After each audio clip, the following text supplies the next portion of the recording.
Hi everybody, and it's Dander with your news cartridge for Tuesday, September 22nd, 2015.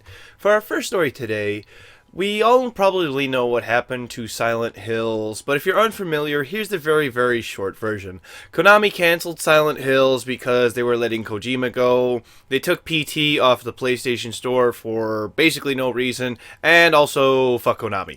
Yeah, so now we're up to speed.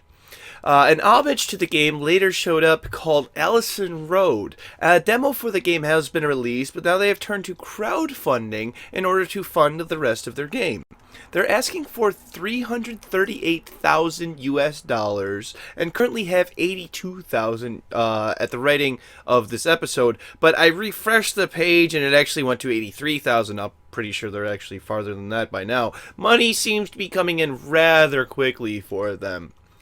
They currently have 29 days left, so their Kickstarter just began. And roughly $25 will get you the PC version, a digital copy of the PC version. And for a few dollars more, you'll actually get a console version, a digital version that is. There is no release date yet, but the game is set to come out sometime next year. And actually will also feature Oculus Rift support, so stay tuned for more information.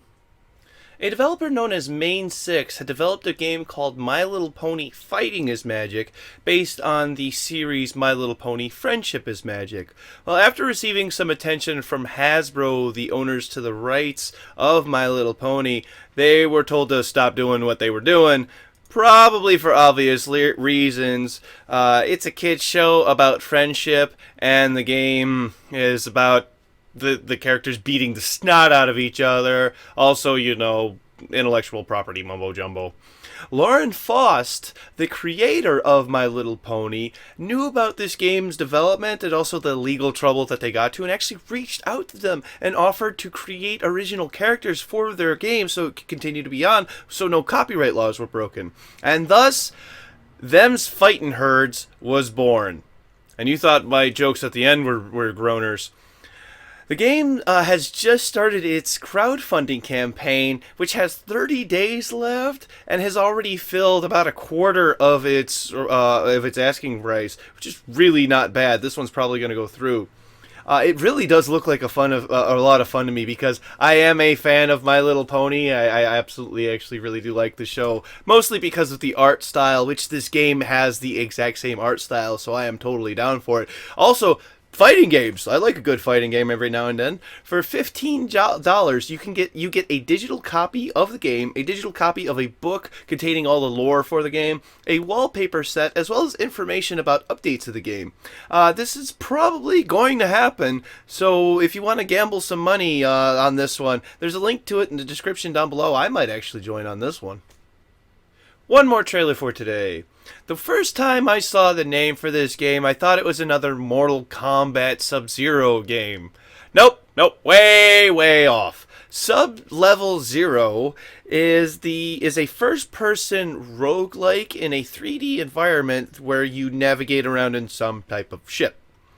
Like many other roguelikes, there's a currency system where you have the ability to upgrade your ship with different weapons, shields and stuff. It looks really interesting.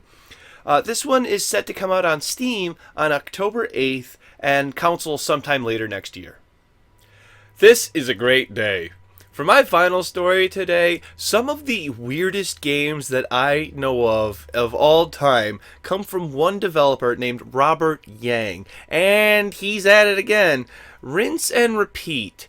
It's a game about showering a man and scrubbing down his naughty bits. I'm trying to be G-rated for the YouTubes and their whole advertising system thing. Previous games of his include Succulent, a game about putting a popsicle or a lollipop in a man's mouth. He also has Stick Shift and Hurt Me Plenty, which I'm not going to elaborate on. You go look that up for yourself. I'm not explaining any of that, and I'm also warning you, don't go look it up. And if you do go look it up, it's not safe for work material. If you want to try out the game for yourself, and I know you want to, there's a link to it in the description below. It has a pay what you want, but you can also get it for free. That brings us to tomorrow's game releases. For PC, we have My Paper Boat, Explosionade, Weapon of Choice, Shoot 1 Up, Extreme Exorcism, Game Type, Nav Point, Xenobloom, Shades of Grey, The Incredible Adventures of Van Helsing, Final Cut, Concrete Jungle, that looks really good, and I spent 2 years on this, which is actually this week's The Fuck Game of the Week, and I can't promise that I'll do every one. Maybe actually I can with all the crazy games that are coming out, but no promises. So anyway, this one looks like a platformer with basically no art style. It's got stick figures. The music's pretty okay. It's pretty good. But this is what gets me. This is how the trailer starts. And then it goes into gameplay. I mean, which doesn't look terrible. It doesn't look great either. But then we're back to him drinking a can of pasta with a whiskey bottle next to him. And then into more gameplay. Then finally him, whom he's rubbing his face. I only assume it's a developer, and then we're done. The tagline reads, "Enjoy carting off 2 years of my life for 95 cents, mother effers." I guess that's one way to sell your game. The fuck? For PlayStation 3, we have Extreme Exorcism. For PlayStation 4, we have Extreme Exorcism. For Xbox One, we have Extreme Exorcism. And finally, for Wii U, we have Extreme Exorcism. Thank you very much, everybody. This has been News Cartridge. I am Dandruff. I will see you tomorrow. By the way, this week's jokes are all Minecraft inspired, so have you heard of the creeper that went to the party? He had a blast!